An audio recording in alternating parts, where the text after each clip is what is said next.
30 కోట్లు నిజమైతే ఎలాంటి సమస్య లేదు. ఇది ప్రజా ప్రభుత్వం, పేద ప్రజల కోసం ఉన్న ప్రభుత్వం. ఇది ఇందిరమ్మ ప్రభుత్వం.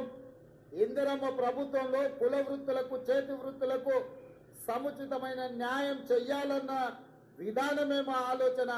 తప్పకుండా 30 కోట్ల రూపాయల రుణమాఫీ చేయడానికి, 30 కోట్లు మంజూరు చేయడానికి అవసరమైన ఆదేశాలను చీఫ్ సెక్రటరీ గారికి ఈ వేదిక మీద నుంచే ఇస్తున్నా. తప్పకుండా మీరు దూర ప్రాంతాల నుంచి, ఎక్కడెక్కడి నుంచో మారుమూల ప్రాంతాల నుంచి మీరు అందరు ఇక్కడికి వచ్చారు.